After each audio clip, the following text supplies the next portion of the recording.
अस्सलाम वालेकुम व्यूवर्स, कैसे हैं आप सब। उम्मीद करती हूँ आप खैरियत से होंगे। आज जो मैं आपके लिए रेसिपी लेके आई हूँ वो बच्चों और बड़ों दोनों की ही फेवरेट रेसिपी है। जी हाँ, मैं आज जिंगर बर्गर की रेसिपी लेके आई हूँ। आसान तरीके से इसको बनाएंगे और इसकी ख़ास बात ये कि इसका जो सॉस होता है बर्गर सॉस वो भी हम बनाएंगे और कोल्ड की रेसिपी भी मैं आपके साथ शेयर करूँगी। तो चलिए चलते हैं अपनी रेसिपी की तरफ और मज़ेदार सी रेसिपी बनाना शुरू करते हैं। बिस्मिल्लाहिर्रहमानिर्रहीम। सबसे पहले मैंने 1 कप दूध लिया है और उसमें 1 टेबल स्पून के करीब विनीगर ऐड करूँगी। विनीगर डालने का मकसद ये है ताकि हमारा दूध जो है वो बटर मिल्क में चेंज हो जाए। मिक्स करने के बाद इसको हम 10 मिनट का रेस्ट देंगे। इसी दौरान हम अपनी चिकन को देख लेते हैं। 750 ग्राम के मैंने ब्रेस्ट फिले और थाई फिले दोनों इक्वल क्वांटिटी में करके ले लिए हैं और इसमें जो हमने अभी बटर मिल्क प्रिपेयर करा है वो ऐड कर देंगे। और इसके बाद कुछ ड्राई स्पाइसेस जैसे कि ब्लैक पेपर पाउडर है, पेपरिका पाउडर है, जिंजर एंड गार्लिक पाउडर है और सॉल्ट है। बस यही इसके मेन इंग्रेडिएंट्स होते हैं, ये हम इसमें ऐड करेंगे और इसको फिर अच्छी तरह से मिक्स करेंगे अपनी चिकन के अंदर ताकि चिकन बहुत अच्छी तरीके से मैरिनेट हो। मैरिनेशन तकरीबन आप इसको 2 घंटे तो ज़रूर मैरिनेट करिएगा ताकि चिकन हमारी अंदर से सॉफ्ट, टेंडर और जूसी बन के तैयार हो। अगर हम इसको थोड़ा टाइम नहीं देंगे तो फिर चिकन हमारी बहुत ड्राई बन के तैयार होती है, तो इसलिए मैरिनेशन का टाइम इसको देना बहुत ज़रूरी होता है। इस तरह से हमने ये मैरिनेट करने के लिए रख दिया। तकरीबन मैंने भी 1.5 घंटा इसको मैरिनेट करा है।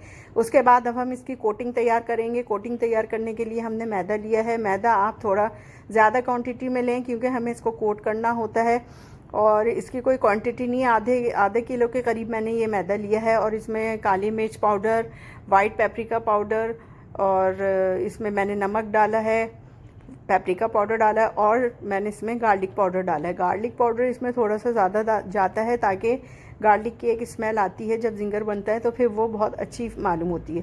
तो आप इसमें गार्लिक पाउडर ज़्यादा डालिएगा। इस तरह से हम इसको आपस में मिक्स कर लेंगे मैदे में अच्छी तरह से सारी चीज़ों को ताकि सब चीज़ें यकजान हो जाएं। और अब जो ये ब्रेस्ट के फिले हैं ये हम उठाएंगे चिकन के फिले और इनको फिर हम अच्छी तरह से इस मैदे में रब करेंगे। यही हमारा प्रोसेस मेन होता है क्योंकि इसी की वजह से हमारे जो इसमें क्रम्स बनते हैं वो इसी प्रोसेस में आके बनते हैं। आप देख रहे हैं कि ये मैंने इसको अब हल्का सा रब करना शुरू कर दिया है और इसको अच्छी तरह से रब करेंगे। आप देख रहे हैं इसमें अच्छी तरीके से क्रम्स भी बन गए हैं, ये देखिए। इसी तरह से हम अपने सारे जो ब्रेस्ट के फिले हैं या चिकन के फिले हैं ये सब हम उठा के और इसको 1 बाय 1 कोट करेंगे ताकि ये अच्छी तरह से इसमें कोटिंग हो जाए। उसके बाद हम इसका जो है वो सॉस बनाएंगे। सॉस बनाने के लिए मैंने मेयोनीज़ लिया है 1/4 कप और फिर मैंने इसमें चिली गार्लिक सॉस डाला है 3 टेबल स्पून के करीब। मस्टर्ड पेस्ट डाला है मैंने 2 टेबल स्पून और ½ टी स्पून मैंने इसमें ब्लैक पेपर पाउडर डाला है, नमक डाला है थोड़ा सा 1 या 2 पिंच और फिर हम इसमें टोमेटो केचप ऐड करेंगे तकरीबन 4 टेबल स्पून के करीब। इन सब चीज़ों को हम आपस में अच्छी तरीके से मिक्स करेंगे और मिक्स करने के बाद आप देख रहे हैं कि इसकी कंसिस्टेंसी मुझे कुछ थिक लग रही है तो हम इसको थोड़ा सा रनी करने के लिए इसमें हम ऐड करेंगे दूध। जी हाँ, हम इसमें पानी ऐड नहीं करेंगे बल्कि दूध ऐड करेंगे। 4 टेबल स्पून के करीब मैंने इसमें मिल्क ऐड करा है और इसको फिर एक अच्छा सा मिक्स देंगे ताकि ये अपनी सही कंसिस्टेंसी में आ जाए। रनिंग कंसिस्टेंसी चाहिए होती है हमें थोड़ी ताकि वो अच्छा सा स्प्रेड हो सके। अब इसके बाद हम कोल्स्लॉ बनाएंगे जिसके लिए मैंने अगेन मेयोनीज़ ली है।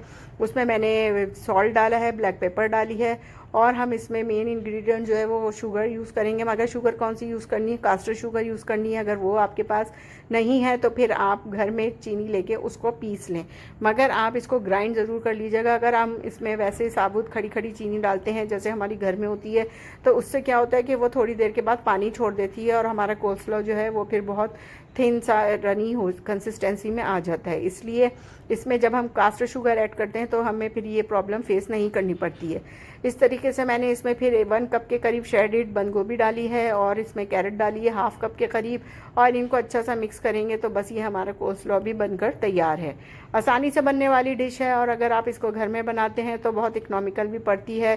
पूरी फैमिली को खिलाइए, मज़े से खिलाइए और फिर अपनी रेसिपी को इंजॉय कीजिए। देखिए आप इस तरह से मैंने सारी चिकन को कोट कर लिया है। कोट करने के बाद अब हम इसको फ्राई करेंगे, डीप फ्राई होगा ये।